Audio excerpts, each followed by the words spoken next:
yako kushoto kulia, mwambie karibu tusikize neno. Na mshangae mwambie ulifika.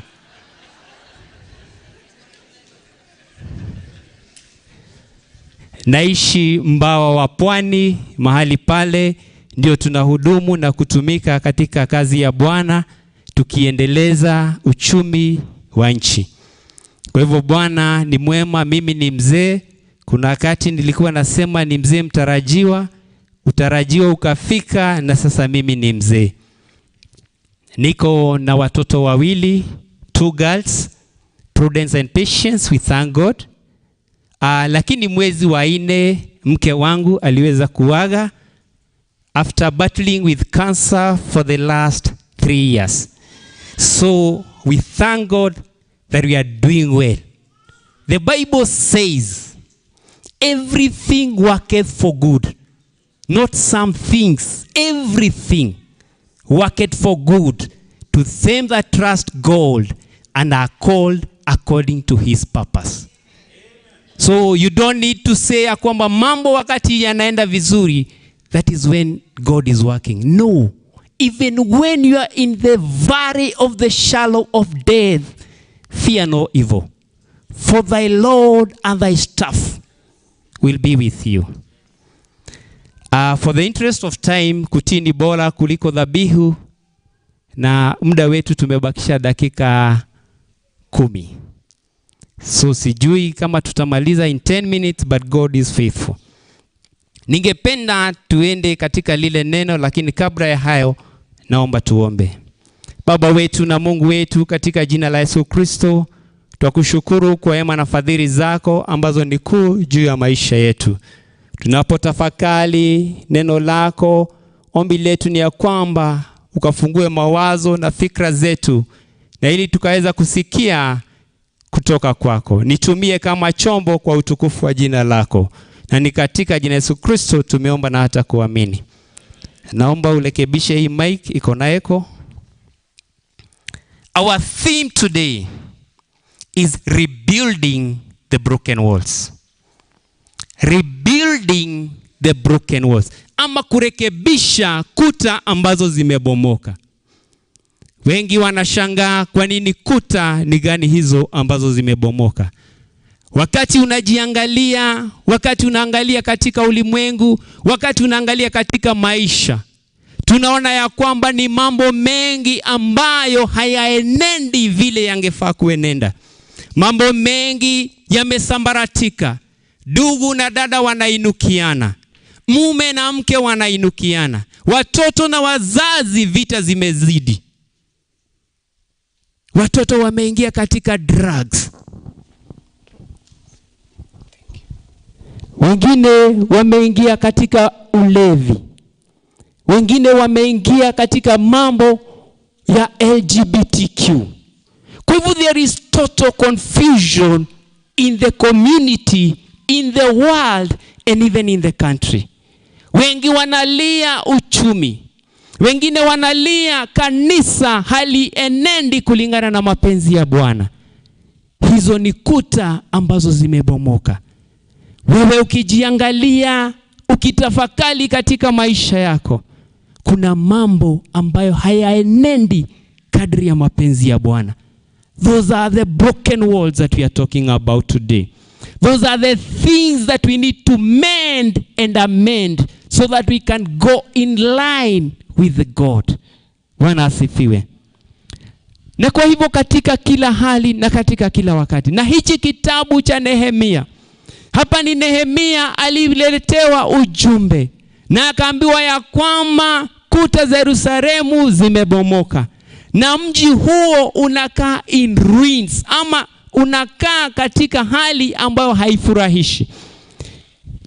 Nehemia akashikwa na huzuni. Akaghadhabika na akainuka na akalia. Akaomba Mungu na ili Bwana akampe neema ya kwenda kujenga ule ukuta. Na yeye aliinuka na akaenenda kwa mfalme. Akaomba ruhusa na ili akaweze kukubalishwa kuenenda kujenga ukuta. My brothers, my sisters, Jambo ambalo Nehemiah aliona ni ukuta ambao ulikuwa umebomoka. Wanalika wakati tulikuwa tumetapakaa kila mahali na tunafanya shughuli zetu. Someone came with a message on our wall. We need to do some things about A.I.C section 58. Something need to be addressed. And that is what gave us a motivation. Someone saw the need and identified it. Mtu akaona kuna haja na hitaji, na akaleta ujumbe ya kwamba tunahitajika kutenda jambo. Pengine wewe umekaa katika hili kanisa kwa miaka ile umekaa, lakini kunalo hitaji ndani ya hili nyumba la Bwana. Je, unaweza kuliangalia, kulitafakari na kuweza kulitatua? Are you able to identify the need? Are you able to communicate and boldly give the information to others that we need to do this?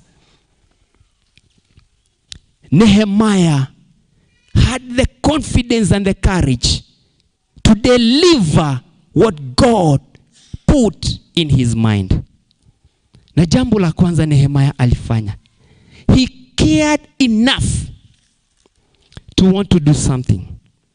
Na kwamba katika kujenga ukuta, we need people who need to care enough to do something. Tunahitaji watu ambao watakuwa na ujasiri na ushujaa wa kutosha kutaka kutenda jambo. And it is said, every moment you see people complaining about something, they are delegating the responsibility to another person. Wakati wowote utasikia mtu akilalamika kwa sababu ya jambo fulani halienendi vizuri, wewe umeondokea lile jukumu ili hali umelitwika mwingine. Pengine ni kwako katika nyumba, unasema mke hafanyi jambo fulani, wewe umeondokea lile jukumu umelitwika mwingine. Na kwa hivyo ni jukumu la kila mmoja wetu kuangalia nafasi ambayo nimepewa, ambao niko nayo, ya kwamba ninapea ama niko na ujasiri wa kutosha kutaka kutenda jambo. It is always good to have confidence enough that you need to do something. Na hiyo tunaipata katika Nehemiah kitabu cha kwanza mstari wa 3 hadi wa 4. Nehemiah alitamani, wakati tu alisikia, aliinuka na akataka kutenda jambo. Jambo la pili ni ya kwamba we need to commit to prayer. Lazima kila jambo tunalolitaka kulifanya tuliombe. Do you want to do something? Pray about it. Vijana, pengine unataka kuoa ama kuolewa, lazima kwanza uombe. Sababu unaweza fungua macho ukutane na wengine ambao utashangaa kunaenda namna gani. So commit everything that you want to do. Mahali nashiriki na kanisa la PCA Makupa Church. We are big church. And everything that we do, because we run as groups. Kila kikundi huwa ndio kinataka kujiongoza chenyewe. Every group has its own budget na wajue venye watatafuta pesa yao ya kurun kikundi yao. It's not the church to give the group funds. It's the group to look for money so that they can run their welfare and affairs. So, kama kikundi, I'm the chairman of the evangelism in that whole parish, that is kanisa kama 4 ama 5. And hiko kikundi lazima wewe as the vision bearer ujue sisi tunafaa kufanya namna gani. Sisi katika maombi yetu tutafanya namna gani ndio tuweze kucommit everything to God. Nehemiah akaomba. Nehemiah chapter 1 verse 5 through 11. He prayed about it. He prayed about the direction that ya kwamba Mungu angemuongoza na ili akaweza kuenenda mahali pale kulijenga ukuta. Sijui ni nini hilo unaona ambalo ungependa kuliachieve, kulitekeleza na kulifanya. Jambo la kwanza, liombe. Put everything into prayer and supplication. Commit everything to God and he will make your plans and ways successful. Kwa sababu yeye ni mwaminifu. Yeye ni mwenye nguvu, uweza na hata ushindi. Jambo la tatu ambalo Nehemiah alifanya, he sought the relevant authority. So it is always good to seek the relevant authority. Nakumbuka siku moja tukiwa kama vijana tulijifanya na tukaanza kuja kutekeleza kabla hatujaambia wazee. We were reprimanded in the right way. So we wanted to do something but we didn't seek the right authority. So wakati ungependa kutenda jambo, seek the right authority. Wakati ungependa kufanya jambo, liangalie kwanza na ulitafutie ni mbinu gani nitafanya. By the men, do you know unaweza kuja na kitu kama nguo unataka kusurprise mke wako ikiwe unajisurprise wewe mwenyewe. Umenunua nguo, umesema I want to surprise my wife. Useme wow, surprise. Akuuliza hii ni gani? So seek the relevant authority. Tafuta hata kama hautamwambia you want to do a surprise, jua mbinu yenye utafanya ikiwe ni surprise. If I want to do something, pengine kwa kwaya I have to go through Bwana Madhitu. Sasa siku hizi siko mtarajiwa, ni mzee. He was my best friend. Yes. I thank God. So seek the relevant authority. Na ndio Nehemiah alienda chapter 2 verse 1 to 6. Akaenda kwa mfalme akamwambia, mfalme, naomba unipe nafasi na ili nikaweza kuenenda katika mji wetu kutekeleza kazi ya kujenga ukuta. Na naomba uniandikie barua ambao nitapeleka mahali pale ili nikaweza kukubalika. So wakati tunataka kujenga ukuta, lazima to seek the relevant authority. Hata nasi kama vijana, wakati tulitaka kufanya hizi vitambaa, we had to seek the relevant authority. Lazima kwanza tungeuliza, is it the best project? What way should we go about it? In this church, you need to do something. Angalia kile unaona hakienendi kulingana na venye ungefanya. Enda kwa mchungaji ama wazee, waulize, mimi na sukumwa na Mungu nifanye jambo fulani, ni vyema si vyema? You have sought the relevant. You will not crash with anyone, and blessings will be upon you.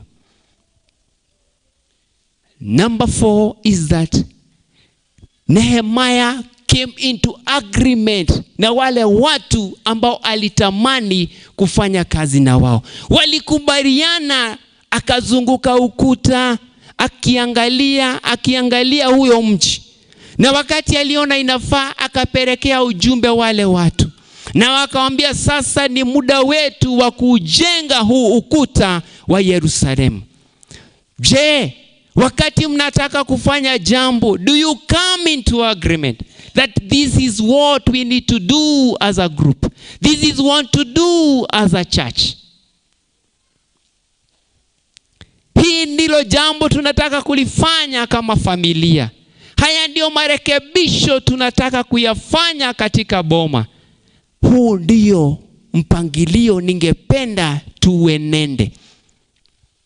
Always come into agreement. Kaeni kwanza, mkulane vichwa katika mikutano, alafu mtafanya jambo ambalo litaleta utukufu kwa Bwana. Nehemiah akaangalia na akaona, ya kwamba hili jambo siwezi lifanya peke yangu. Na that is in Nehemiah chapter 2 verse 17 through 18.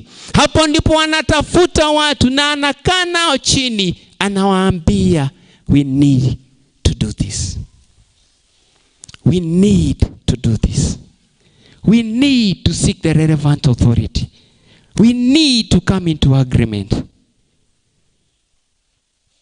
Jambo lingine ni ya kwamba do not be surprised by the resistance. Usiogopeshwe na resistance ambao utapata. Wakati wote unataka kufanya jambo ambalo ni mzuri, kuna watu watainuka kulipinga na kulipiga. Wakati wowote unataka kufanya jambo, kuna watu watainuka kupingana na hilo jambo ambalo unataka kulifanya. Nehemiah wakati walitaka kujenga huu kuta, kukainuka Sanballat, Tobias, na wakaanza kumdhihaki na kumwambia kwamba huu kuta hata mkiujenga, atabweha akiukanyanga utabomoka. Sijui ni nini hilo unataka kulifanya, lakini dhihaka, chukizo, watu wanakuinukia. You have to be courageous enough. You have to be prepared for the rejection. Mtu mmoja akasema, before you climb, prepare a landing ground. Kabla uanze kupanda, tayarisha mahali utaanguka. Sababu usipotayarisha mahali utaanguka, unaweza anguka ujinyonge. Unaweza anguka uumie. So always when you start to do something great for God and even for your family and even for yourself, tayarisha kwanza. Hii jambo lisipofanikiwa itakuwa namna gani? You have to have the end result in mind. And kwanza utayarishe pingamizi zitakuwa namna gani.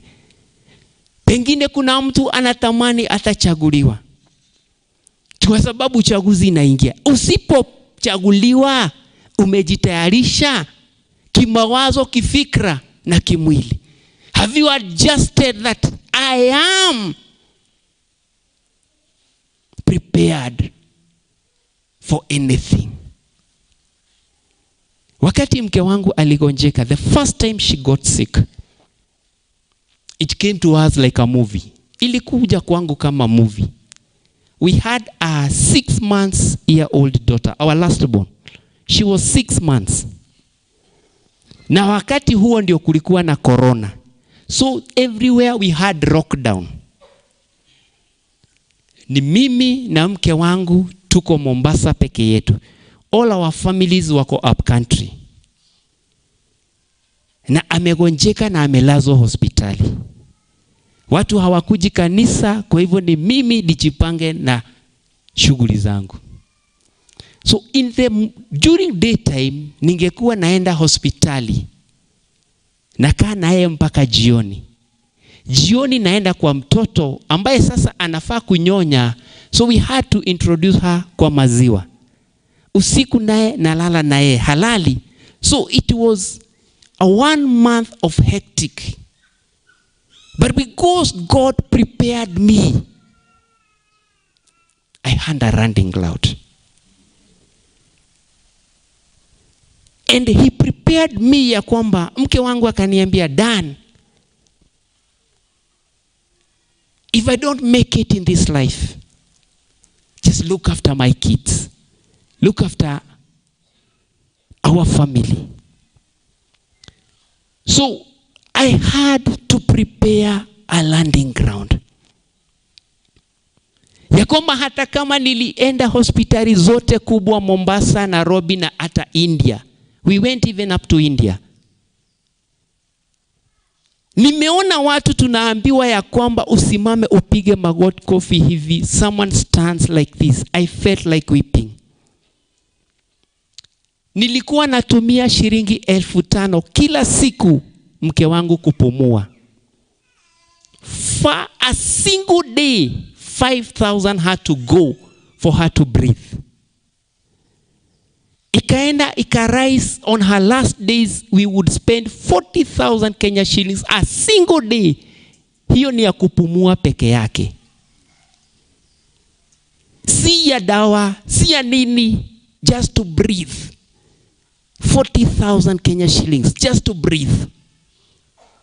Ole wako wewe ambao Mungu amekujalia kila jambo, yet you just be in the house of God.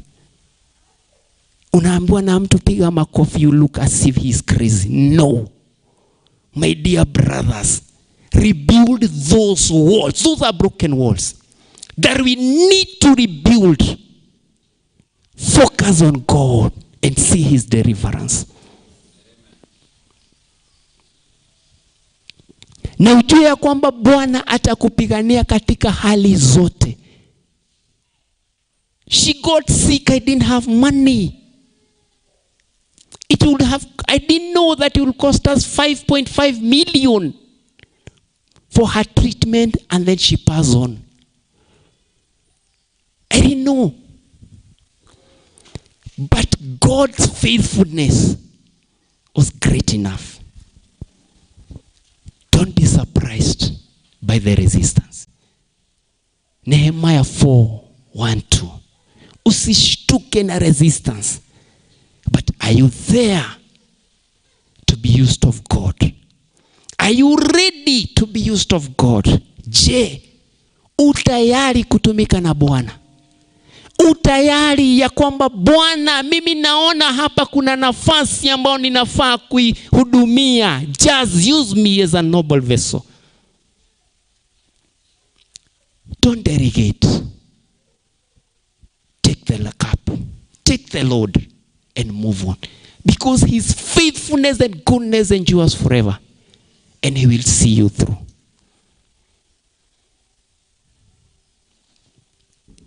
And number 6 is that always know that God is there for you. Kila wakati ujue ya kwamba Bwana atakupigania. Wakati utajua ya kwamba Bwana atakupigania, hautakuwa na shaka, hautakuwa na uoga, hautakuwa na kitu yoyote ya kukuvunja moyo, ili hali utakuwa na nguvu ya kuendelea. Mwimbaji akaimba akasema, mbele nina endelea na inazidi kutembea, maombi yasikie, e Bwana nipandishe, e Bwana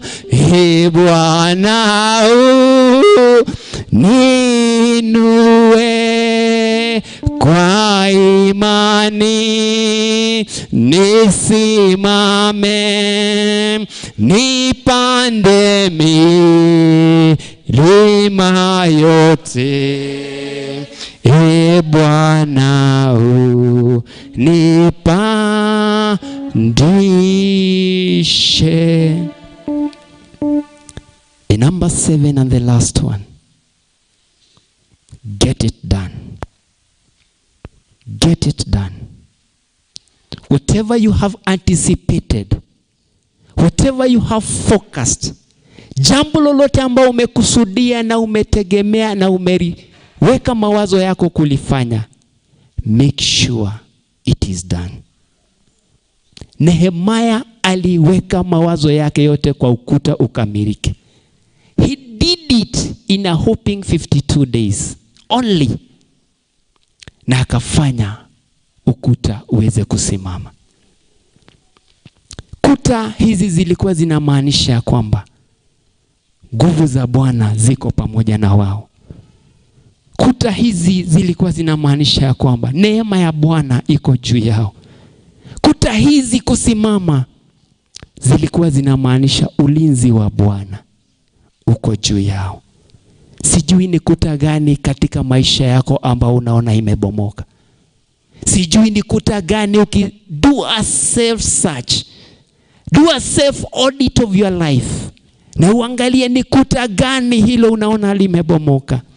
Je, ni kuta ya ndoa ambayo inayumba yumba? Je, ni kuta ya watoto ambao hawakusikii wala hawaenendi kulingana na mapenzi ya Bwana?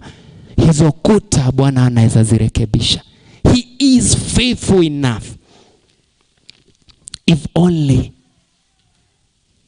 you be ready kutumika kuzijenga. If only uweke katika maombi.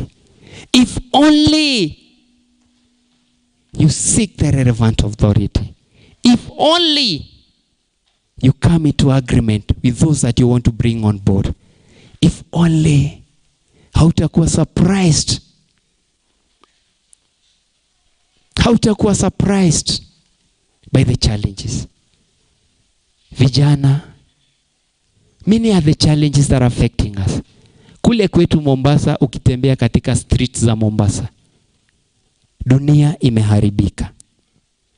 Unapata kule hakuna pombe. Don't be lied ya kwamba pombe iko Mombasa. But drugs. Unapata msichana ni kama zombie. It's like a cabbage. Vijana, it's like a cabbage. Wamekunywa dawa. Because dawa ni mingi pale. They don't take pombe, they take drugs. Hard drugs, cocaine and heroin. Wanajidunga. Wengine hata life yao tu ni kule kando ya beach. Anaoga kwa beach, analala hapo kando ya beach. Joto ni mingi, so hauhitaji kujifunika. Wako tu huko. It is the high time that we cry for the young people. That we cry. Wengine ni vijana ambao ni lesbian. Kijana, unaona kijana amejipaka lipstick hizi zinaitwa aje? Hizi hapa huwa zinaitwa aje? Yeah? You know, my wife never applied this. So that is why I don't know. She never even applied lipstick. She stayed natural. So she was a youth pastor, so with the PCA church. So she stayed natural, so that is why I don't have a clue of what they are called. But wanajipaka hizi. Kijana kama mimi anajipaka hizi lipstick na amebeba bag. Anatembea na zile walking style. Sijui those walking style kama na ni kwa streets akiwa na mwanaume mwingine. Huyu ni mwanaume, huyu ni mwanamke. On open grounds. Pale I think shetani aliomba nafasi kule. He camped there. Go to Mtwapa, unaona mzungu alikuja na pesa yake, lakini saa hizi anaomba nafasi apasulie mtu kuni akule na akunywe. Mzungu. You go into a family, kuna mtoto black, kuna muhindi, kuna mjaruo, kuna all kinds in one man, in one mother. So everything crazy is in Mombasa. So what am I saying? Walls are broken. It is the high time we as church hatufai kuweka vichwa zetu chini as if nothing is happening. It's a wake up call. Church need to stand up. Need to stand up and cry for those people. And cry for the young people. And cry for the families. Families are broken. Kuna mtu asubuhi anatoka haiulizi mke wake wanaenda aje. Mtu anatoka na njia zake. They don't talk. Kids are there. They're in desperate families. My dear brothers, my dear sisters, Nehemiah akaona kuna hitaji. Wewe pia kunalo hitaji ambalo liko. May we address them. May we get everything done. Nehemiah 6:15-17. We need to get the work done so that we can rejoice for the success. Bwana akawazidishie neema zake, rehema na hata baraka zake. Wacha ukuu wa Bwana ukawe mwingi juu ya maisha ya kila mmoja wetu. Tukaweza kulitafakari neno la Bwana usiku na mchana. Tukalifiche ndani ya mioyo yetu. Na ili tukaweza kupigana wakati wao vita. Naomba praise and worship. We come here. Pengine kuna mtu anasema